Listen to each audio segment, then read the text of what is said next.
Reflexiones con la pastora Raquel Mateo. Preguntas delante de Dios.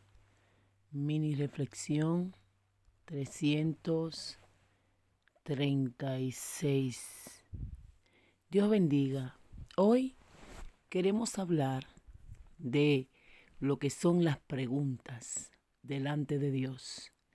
Estoy segura de que todos los que van a escuchar esta mini reflexión, tanto cristianos como no cristianos, en un momento de su vida han tenido preguntas a tantas cosas, a tantas situaciones que a sus sentidos son incomprensibles. ¿Cuántos hombres y mujeres de Dios están atravesando situaciones en donde no le ven sentido, en donde preguntan y parecen que los cielos están cerrados? Hoy queremos hablar de los diferentes tipos de preguntas. Hay preguntas que le hacemos a Dios que simplemente Dios no nos las responde porque no es el tiempo. Otras veces Él automáticamente no las responde y otras sencillamente nunca reciben respuestas. Quizás cuando estemos en su presencia nos daremos cuenta o entenderemos muchas cosas que ahora se escapan de nuestras manos. Pero algo tenemos que estar seguros como hijos de Dios, que pase lo que pase, la mano de Dios es la que nos sostiene y nuestra vida depende totalmente de Él. Aun cuando todas esas preguntas que tenemos no reciban respuestas. Hoy Dios quiere que entiendas que todas esas cosas que vives, que tú vives y yo vivo, que son inentendibles, estas situaciones ilógicas, confusas, muchas veces cosas que van a parecer que el mismo Dios te empuja al abismo, todo tiene una razón. Al igual que tú y yo, muchos hombres en la Biblia se frustraron, lloraron, le preguntaron a Dios, se quedaron sin argumento porque ante la situación que estaban viviendo no tenían las fuerzas para entender. Pero independientemente de ellos, decidieron ir a la presencia de Dios y seguir adelante, aunque el Padre no les respondiera. Vemos un David que en medio de batallas y en medio de persecuciones duras, en donde su propia vida se vio en peligro, él le lloró a Dios, le preguntaba a Dios. Hubo un momento que le dijo, pero ¿por qué estás tan lejos de mi salvación? El mismo Jesús, cuando estaba en la cruz del Calvario, él también le dijo al Padre, Dios mío, ¿por qué me has desamparado? Ese silencio también fue una respuesta diciéndole a Jesús que era necesario que atravesara ese valle. Hay valle que tú y yo tenemos que vivir y el Padre, como nuestro Padre que nos ama, no interviene en medio de esta situación porque es necesario que nosotros seamos educados y enseñados a través de procesos que parecen inentendibles, pero después nos gozaremos porque entenderemos el por qué Dios lo permitió.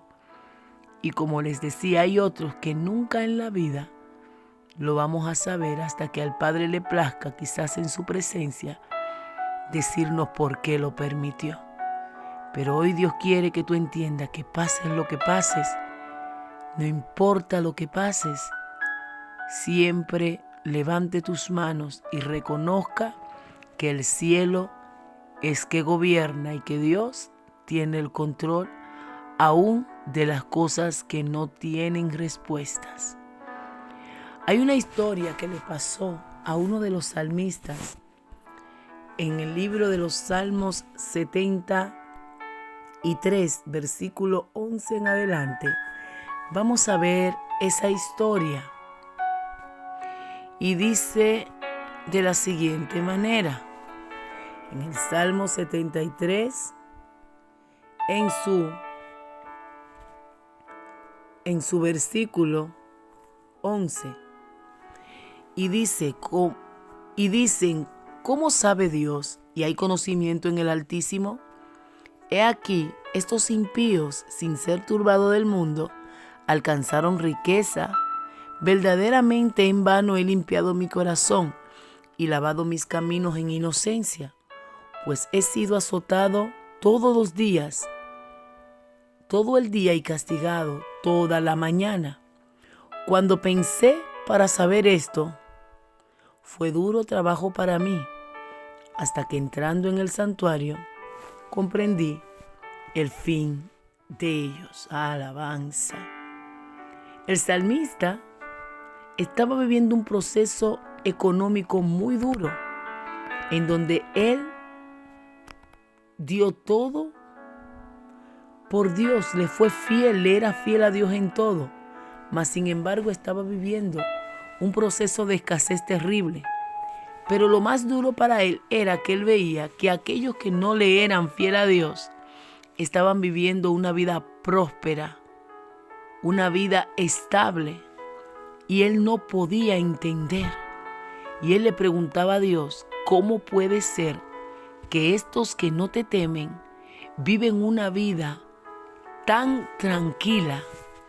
Los ves felices, gordos, no tienen temores del mañana, todo les va bien.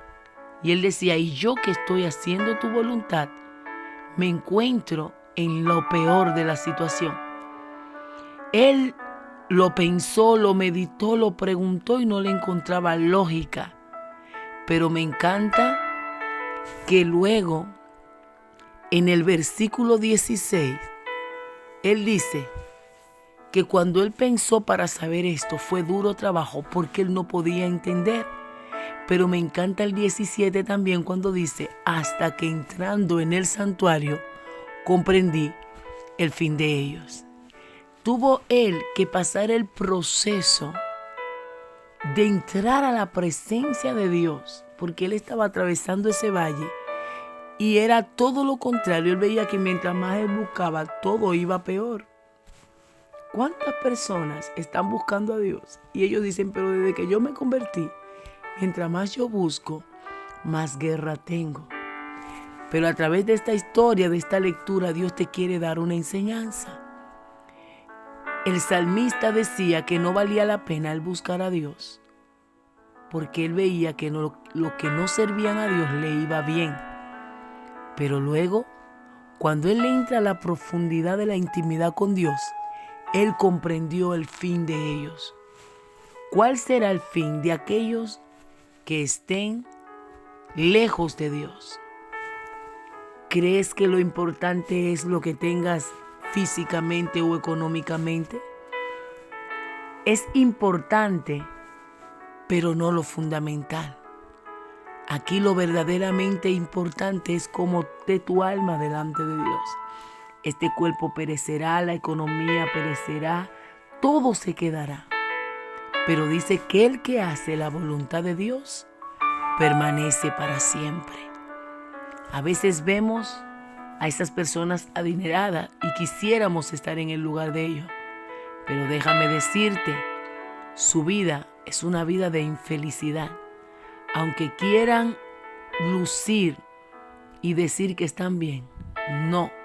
Bíblicamente dice que son como la hierba que hoy están y mañana mueren.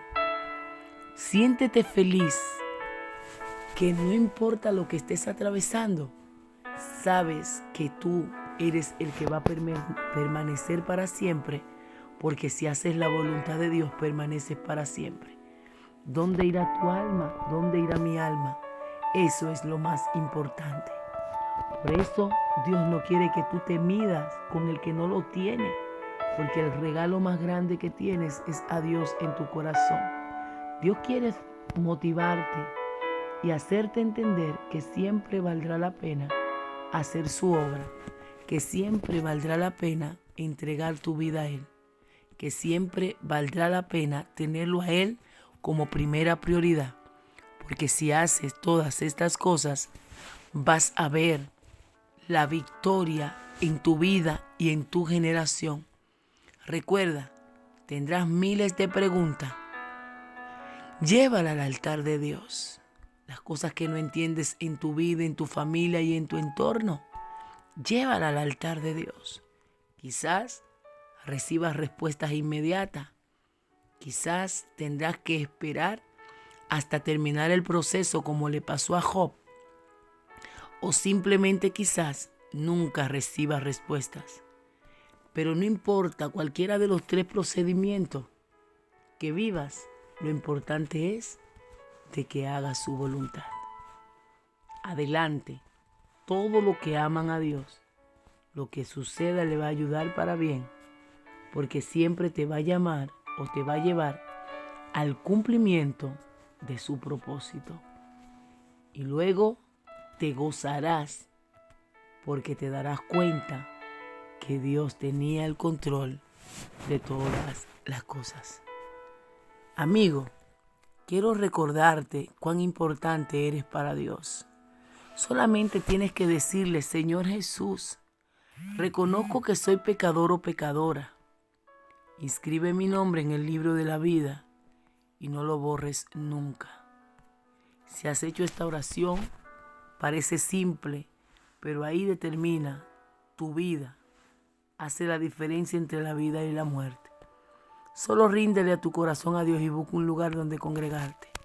Y tu iglesia, recuerda, no importa lo que vivamos, no importa lo que suceda, no importa que todo parezca en silencio, no importa que sientas los cielos de hierro, de bronce, solamente recuerda que si Dios está contigo, todo está bien, aunque no entienda. Tenemos que seguir hacia la meta, hacia adelante. No nos podemos detener, porque el cielo es nuestra última y única parada. Shalom, shalom.